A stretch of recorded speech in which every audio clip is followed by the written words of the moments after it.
What is going on, all you spies? It's Ultimate Spy 53 here, and welcome to another episode of Reviewed. This is Reviewed number 67, and today I'm going to be reviewing Disney Pixar's Inside Out. I loved this movie. Disney Pixar's one of the best studios ever. I mean, Disney and Pixar, they make really amazing movies. And I really enjoyed it. I mean, they really did a good job with it. This is the first movie in a while that was actually using actual human characters. Other movies that I've seen, I think Ratatouille was also one of the ones that used human characters, but we mainly focused on the animal characters, so not a whole lot of human characters. And this was like the first one that was human characters. And Pixar's always good with their original ideas. They always know the best ideas to make. And this one was a really good idea. It had to do with emotions, and like what a human person or any other human or any other species in the world, person being, what goes on inside their head. You have the emotions of joy, which is basically happiness, fear, disgust, anger, and sadness. And basically, the movie is centered on a girl named Riley Anderson, not to be confused with Andy or no, Bonnie Anderson. I think that's name is from Toy Story 3. Different story, completely different thing. But yeah, no, this movie had some really good elements in it. Pixar's one of the studios that make it to really good feel-good movies and really connect to the characters. Because I feel like the emotions had control over the person they were in. Because like the idea is that Riley is moving into this new neighborhood. I think she's moving to San Francisco. I think it is. It looks somewhat similar to the San Francisco, another one of the Disney movies. Of course, Disney shares with Pixar, so they make movies like this. But basically, they move in there and they're trying to like figure out all this stuff, and it's honestly a really fun movie to watch. It's really, you feel good and you connect to the characters, and you even get this own like command center headquarters, and you can see all these amazing things. You can see all the different lands that are like Imagination Land, Friendship Land, Hockey Land, Goofball Land, Family Land. All these amazing lands, and they're really fun. It was a really fun movie to watch. I really enjoyed it, honestly. And I mean, so the voice acting was really good. You had Joy voiced by Amy Poehler, or I think it's even Amy Schumer. I think, yeah, Amy Schumer. I think. And then you have, I can't remember the rest. I know Bill Hader did Fear, which is really fun. But they're all like doing the different. They're basically controlling Riley, and the humor of the movie was that like everybody has emotions. So you have the dad side of the emotions. They're all bearded. They're all like mustache men, like they look like him, and then you have mom, who's all ponytail and everything. That was really fun. Yeah, and then you have just kind of like the idea that, going through Riley's life, just seeing her grow up, this little girl, and then going on to this tween, I guess, yeah, the tween, and it was an amazing movie. It was a really amazing movie. I really enjoyed it. I mean, it's one of those movies that really brings joy to movies, because Pixar's known for that, and I love the fact that it happened. And this movie came out in 2015. I know I'm reviewing it a little late, but I have a list of reviews, so this is the next one. Inside Out was really one of those amazing, feel-good connection movies, because really you connect with the character, and it's like, because Pixar's known for their amazing ideas, and this movie had it all. It had challenging life problems, memories, and stuff. I mean, the big plot of the movie was that joy and sadness, one of the two emotions, they accidentally, I think sadness loses the main memory cores, and they have to go get them, but they end up being sucked into the little vacuum thingy, and they're basically on a journey to get back to headquarters. It takes a while, but they did get back to headquarters. They go on basically a long journey, kind of reminiscent of Wreck-It Ralph, or even Shrek the Love Girl, one of those really good movies. And well, I don't know about the first one, but Wreck-It Ralph was good too. But it had that similar taste because I think Wreck-It Ralph was actually a Disney movie instead of Pixar. But still, it was fun. Yeah, no, this movie had it all. Basically, go on this story journey. They even meet up with Bing Bong, which is a Riley's imaginary friend. There's actually a theory about Bing Bong, this little like feather thingy, the little design thingy about the. You can see that the five main emotions. I think it's five. Remember about that? Fear, sadness, disgust, joy, anger. Yeah, five.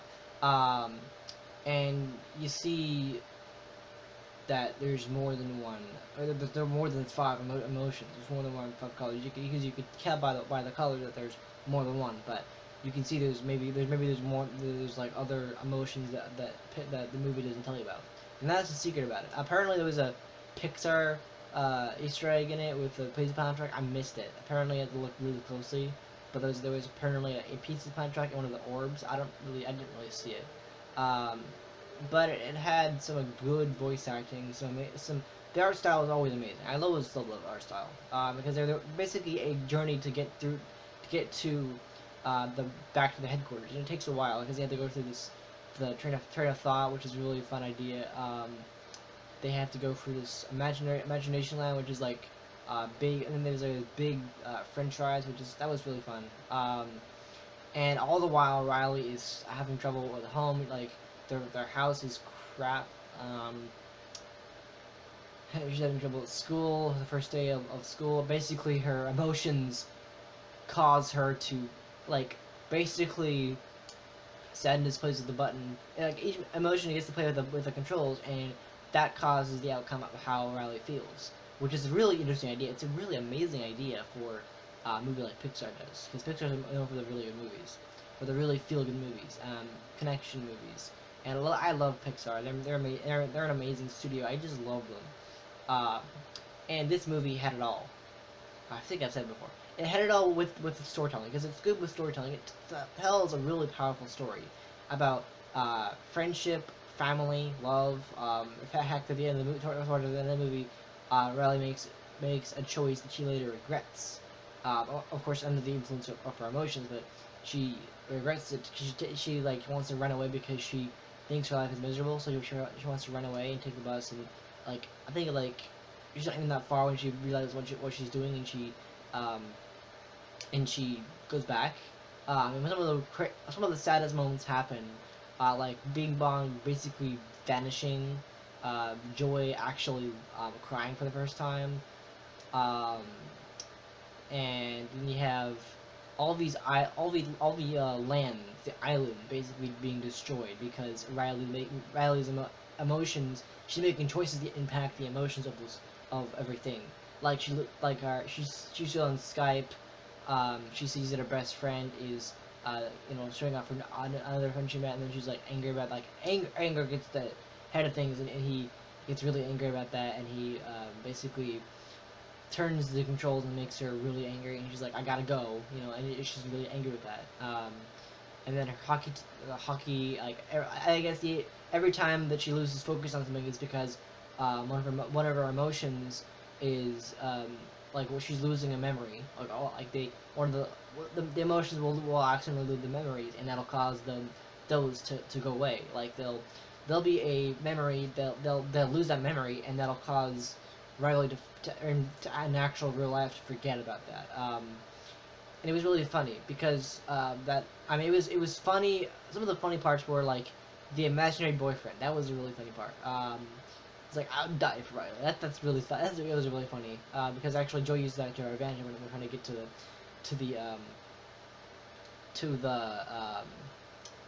back to the headquarters, the train of thought.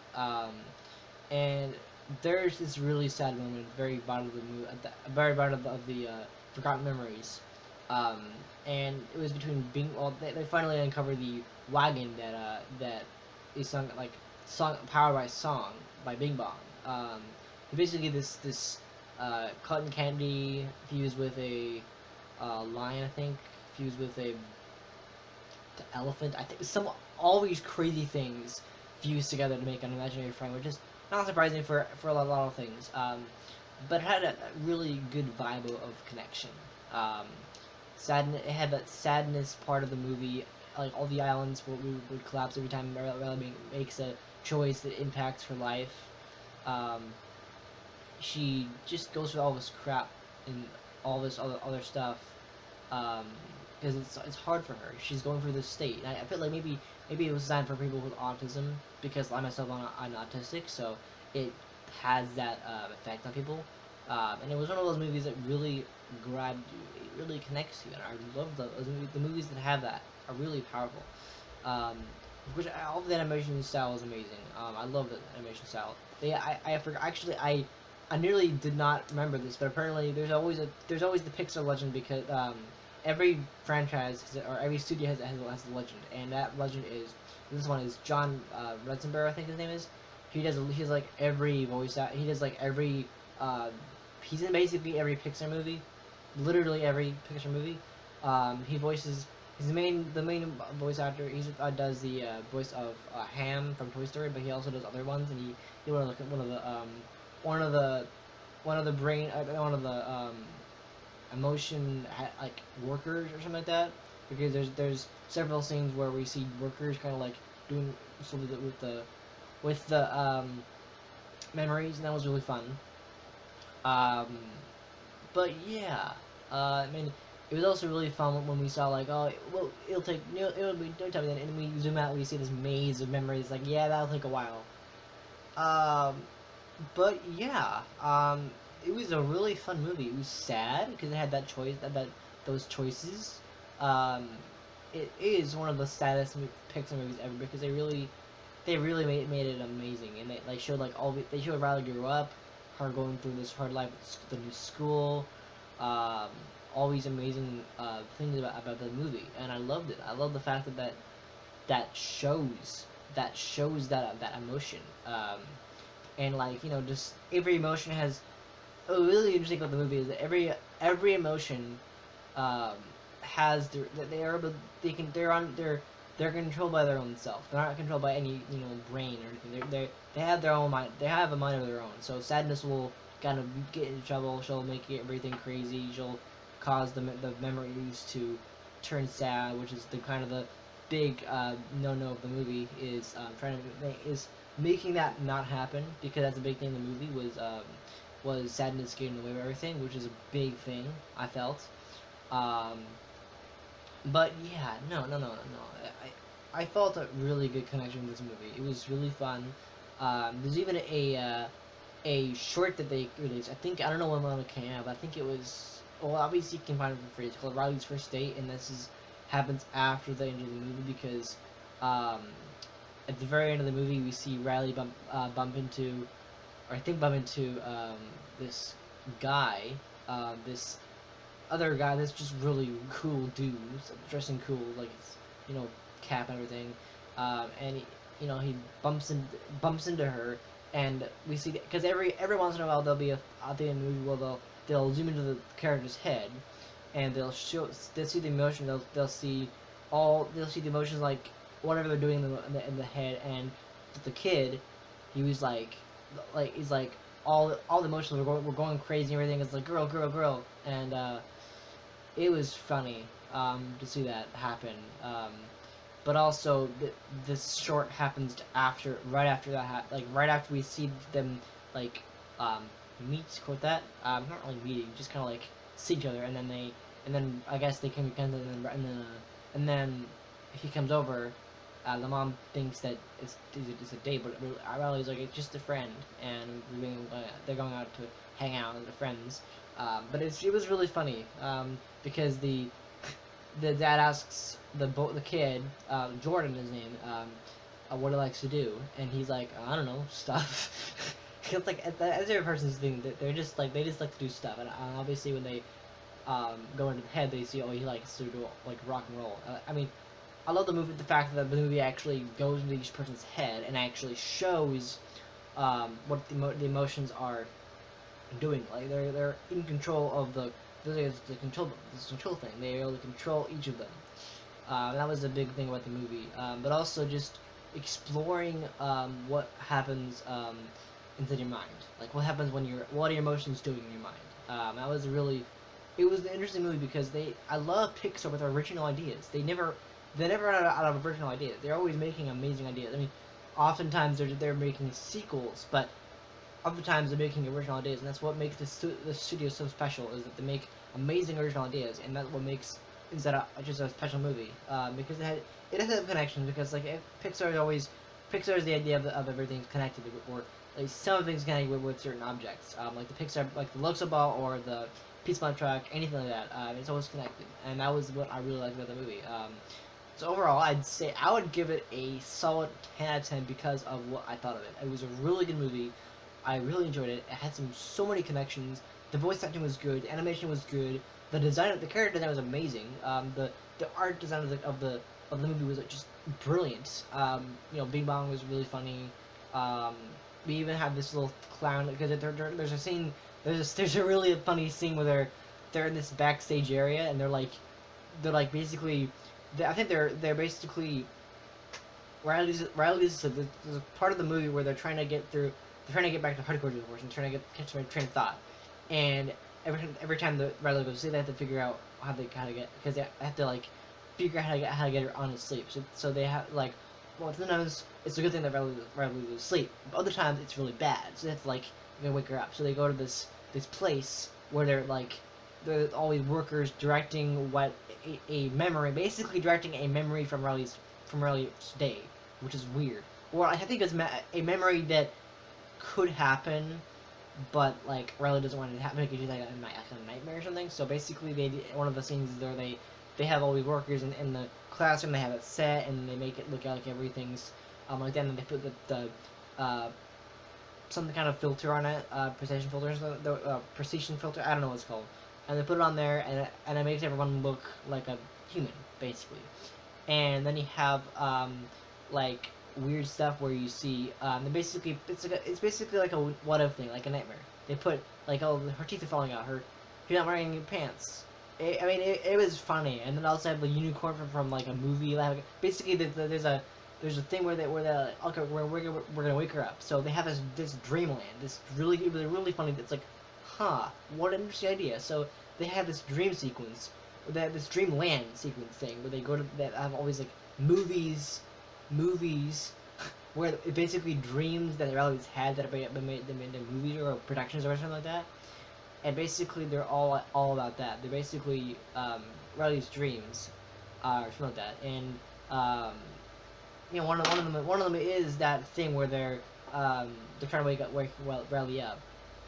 But they're also there's a point where they're going into this place where there's this clown, and like Riley's afraid of the clown, and basically like there's a point where they're on the set and they're nearly getting Riley woken up, and then they finally have, and then the clown's there, and Joey gets the clown to run and basically freak Riley out and make she's awake. And that was a really crazy part of the movie, was that idea. It was funny. It was weird because Pixar's not only known for their amazing movies, but their comedy. They always have comedy, and that's what makes this movie so special. Because seriously, it's a really fun movie. It's enjoyable. It's really good. It's pretty short. It's like only like an hour and 34 minutes about. But it's so amazing. I loved it. It was such a good movie. There's all of the amazing movies in the world, but this movie had that connection. It had that special connection to it. I loved it. It just, oh my goodness, the voice acting was amazing. I love the humor in it. It had some good, amazing modeling. And I know the reason it takes so long to make them. That's why I think they only put like two out a year. I think that's the idea. But still, this movie was incredibly well done. I loved it. I think it was a really fun movie. I enjoyed it. It had that. I feel like it had that connection to Big Hero 6 in a way because of the similar city design. I don't know if it's the same city, but it definitely had that similarity. Um, but yeah, no, it was fine. I enjoyed it. And that does it for my review of Inside Out. I hope you enjoyed it. If you did, make sure to give this video a thumbs up. And if you're new around here, subscribe to this channel for more episodes of Reviewed. And you can go ahead and click right here to go to last week's episode where I reviewed Fantastic Four: Rise of the Silver Surfer, and then you click here. I think here is Rise of the Silver Surfer, and here is Fantastic Four. And also make sure to subscribe to Ultimate Gaming, where I do gameplay videos there. And I will be back next time for another episode. Alright,